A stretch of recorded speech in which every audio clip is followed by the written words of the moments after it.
तो दोस्तों आज हम लोग एक्सप्लेन करने वाले हैं हाल ही में आइसक्रीम फ्रेंचाइजी की 5th इंस्टॉलमेंट को, जो कि 2011 में आई स्क्रीम 4 का डायरेक्ट सीक्वल है। और वीडियो में आगे बढ़ने से पहले मैं आपको बता दूं, इस मूवी को समझने के लिए आपको पहले के पार्ट्स को देखने की कोई ख़ास ज़रूरत नहीं है। तो बिना किसी देरी के चलते हैं सीधा वीडियो की तरफ।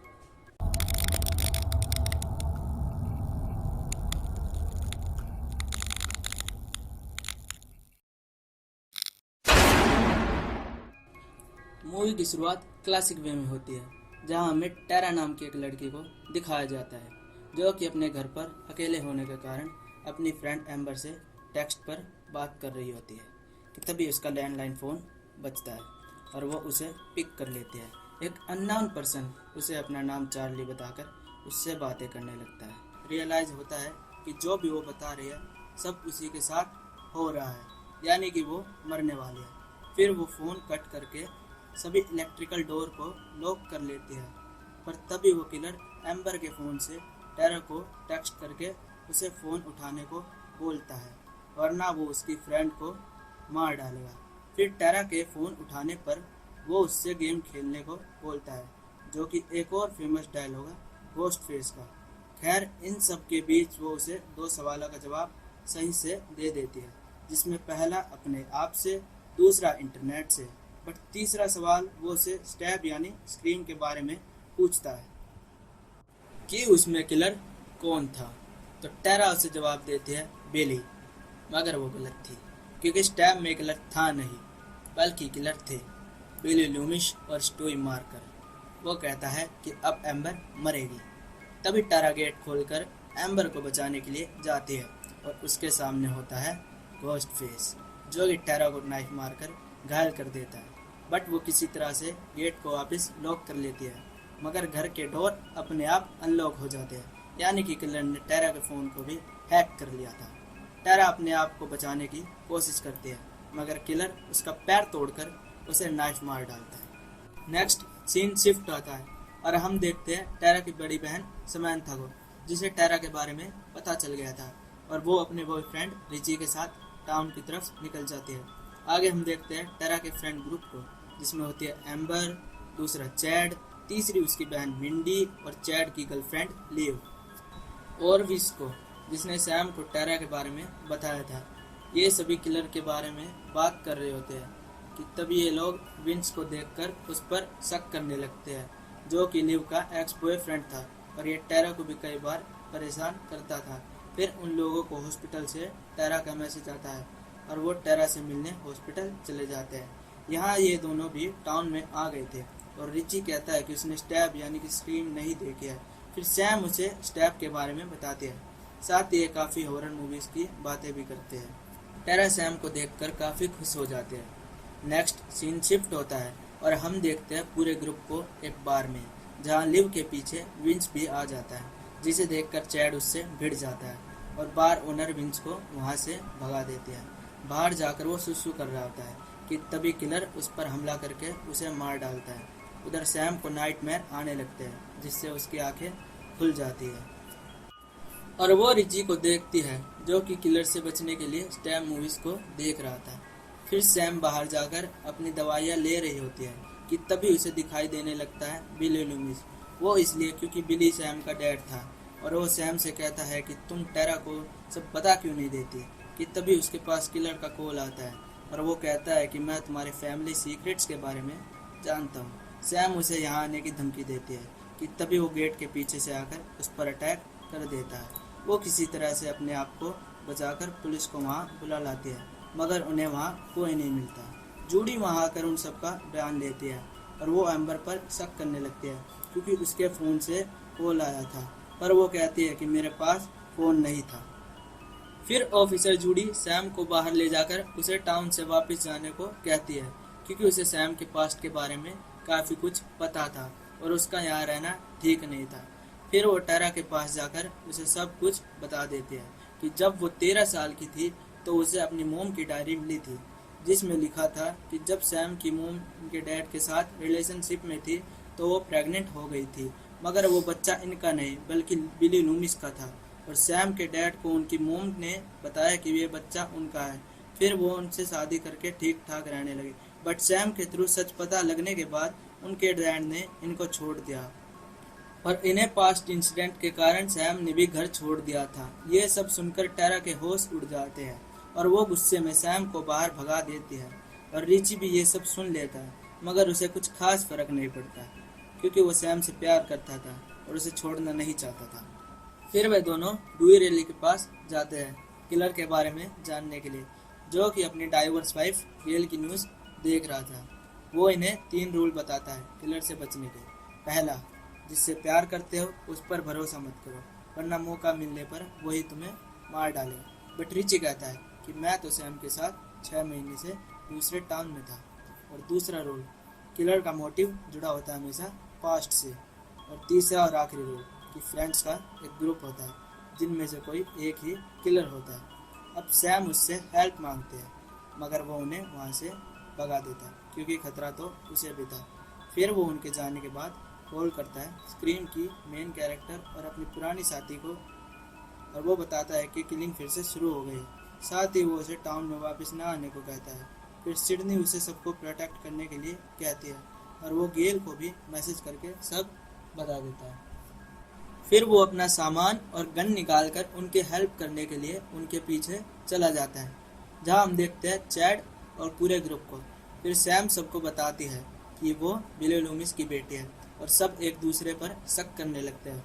पर तब भी मिंडी उन्हें कहती है कि किलर पास्ट से जुड़े लोगों पर ही अटैक कर रहा है और अभी वो अपनी ही एक कहानी बना रहा है, क्योंकि हाल ही में स्क्रीम यानी कि स्टैम मूवी से वो बिल्कुल खुश नहीं था क्योंकि उसमें सब कुछ बदल दिया गया था, यहाँ तक कि घोस्ट फेस को भी।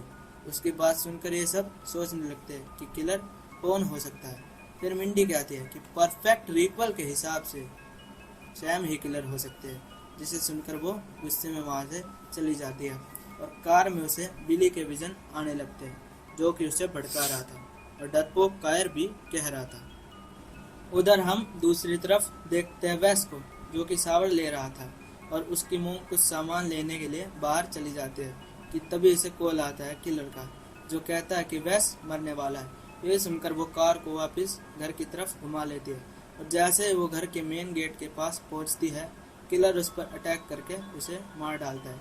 फिर किलर घर के अंदर जाकर वेस को भी मार डालता है। कुछ ही देर बाद डूई और सैम भी वहाँ आ जाते हैं। डूई यहाँ मिलता है गेल ब्रदर से, जिसे देखकर वो इमोशनल हो जाता है और वक्त रहते उसे यहाँ से जाने को कहता है। सैम उधर डेप्यूटी विंसन को देखती है और कहती है कि अगर आप यहाँ हैं तो हॉस्पिटल में कौन है, और वो समझ जाते हैं कि टेरा खतरे में है। फिर दूसरी तरफ सैम तुरंत हॉस्पिटल के लिए निकल जाती है और वो रिची को भी कॉल कर वहाँ आने को कहती है, जो कि इंटरनेट पर देख रहा था कि रीसेंट स्टैम मूवीज को क्यों बदला गया। उधर टेरा टीवी देख रही होती है कि तभी उसे बाहर से कुछ आवाज़ आती है और वो चेक करने के लिए जाते हैं कि तभी लाइट्स ऑफ हो जाती है। वहाँ रिची उसके सामने आ जाता है, जिसे देखकर वो राहत की सांस लेते हैं, मगर तभी किलर उस पर हमला कर देता है और टेरा का पीछा करने लगता है। सैम किलर को कॉल करते हैं तो किलर उसे रिची और टेरा में से किसी को चुनने को कहता है, पर तभी सैम लिफ्ट के थ्रू टाइम से वहाँ पहुँच जाते हैं और डूई उस पर गोली चलाता है और किलर वहाँ से भाग जाता है। फिर वे दोनों टेरा और रिची को संभालते हैं, पर तभी किलर फिर से आकर उन पर अटैक करता है, मगर इस बार डूई उसे 3 गोली मारता है, जिससे वो दूर जाकर गिरता है और डूई उन्हें भेजकर कहता है कि मैं इसे हेडशॉट मारकर आऊँगा। डूई गन चलाने वाला होता है, मगर तभी उसका फ़ोन बजता है और किलर इसका फ़ायदा उठाकर उसे मार डालता है। इस सब का पता लगने पर गेल और सिडनी भी वहाँ आ जाती है और सैम टेरा को बताती है कि उसे डर था कि कहीं वो भी अपने पिता जैसी ना बन जाए, इसलिए उसने घर छोड़ दिया था। साथ ही वो उसे ये भी कहते हैं कि इस शहर को हम जल्द ही छोड़ देंगे, फिर सब ठीक हो जाएगा।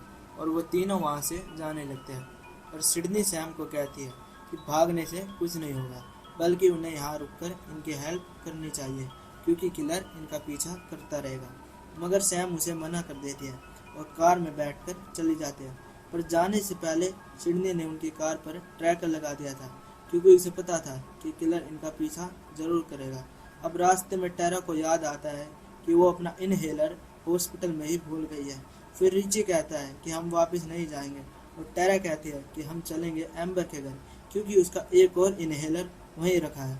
उधर जाने पर वो लोग देखते हैं कि चैड के घर पार्टी चल रही होती है, वैस के नाम की, और उधर लिव चैड को बाहर चलने को कहती है, मगर वो उसे मना कर देता है, वरना किलर उन्हें मार डालेगा।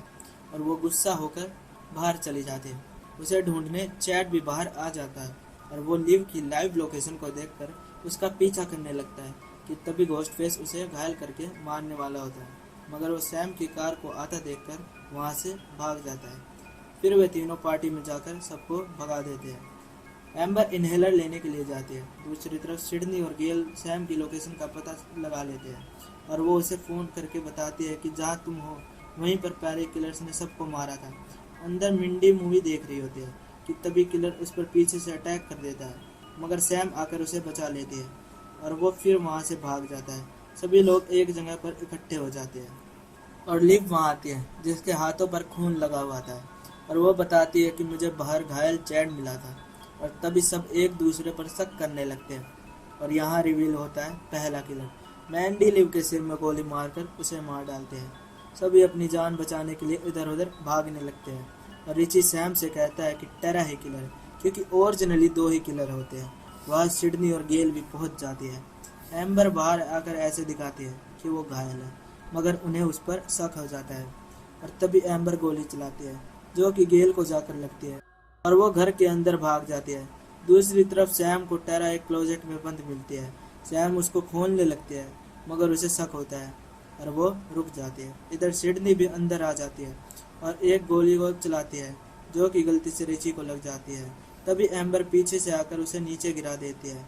अब एम्बर गन लेने वाली होती है, मगर सैम वहाँ आकर गन उठा लेती है, पर तभी रिची उसे नाइफ मार देता है। और यहाँ आता है थर्ड रोल जो कि डुई ने बताया था और यहाँ ये बताते हैं असली सच कि इन्होंने ऐसा क्यों किया। बेसिकली ये दोनों स्टैप फ्रेंचाइजी के बहुत बड़े फैन थे और इन्हें बुरा लगा जब स्टैप मूवीज़ को पूरे तरीके से बदल दिया गया।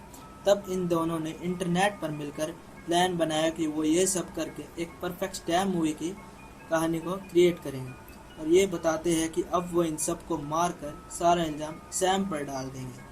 फिर रिची एम्बर से टेरा को लाने को कहता है, मगर क्लोजेट में टेरा उसे नहीं मिलती क्योंकि सैम ने उसे खोल दिया था। अब एम्बर वापस आने लगते हैं और टेरा उस पर पीछे से हमला करते हैं, मगर एम्बर उसे पीट कर आ जाती है और इस बार गेल और सिडनी एम्बर को पीट कर बिछा देती है और वो मासूम बनकर उन पर हमला करने की कोशिश करते हैं, मगर गेल उसे शूट कर देते हैं जिससे वो गैस पर जाकर गिरकर जल जाती है। उधर दूसरी तरफ रिची सैम को ओवर पावर करके मारने वाला होता है, मगर तभी सैम के पास में पड़े नाइफ को वो उठाकर रिची को लगातार मारते हैं जिससे वो मर जाता है और यहाँ वो साबित कर देती है कि वो बिली लूमिस की बेटी है। वहाँ गेल और सिडनी भी आ जाती है और वो उसे कहती है कि ये फिर आएगा, बट अब सैम उसे 3 गोली और मारती है। पर तभी उनके पीछे से आधी जली हुई एम्बर आती है जिसे टेरा डायनमो का हेड शॉट मारकर ख़त्म कर देती है। अब पुलिस भी वहाँ आती है और सब ठीक हो जाता है। फिर गेल सिडनी को बताती है कि अब मैं इन लोगों के बारे में नहीं लिखूंगी, बल्कि मैं डुई जैसे अच्छे लोगों के बारे में लिखूंगी। फिर सैम और टेरा भी इनसे अच्छे से मिलते हैं और मूवी ख़त्म हो जाती है। मुझे ये मूवी काफ़ी अच्छी लगी। साथ ही मुझे खुशी है कि इस मूवी का हाल टेक्सास चेंसो जैसा बिल्कुल नहीं था। खैर, हमें कमेंट करके ज़रूर बताइएगा आपको ये वीडियो कैसी लगी। हम मिलते हैं आपसे नेक्स्ट वीडियो में, तब तक के लिए गुड बाय।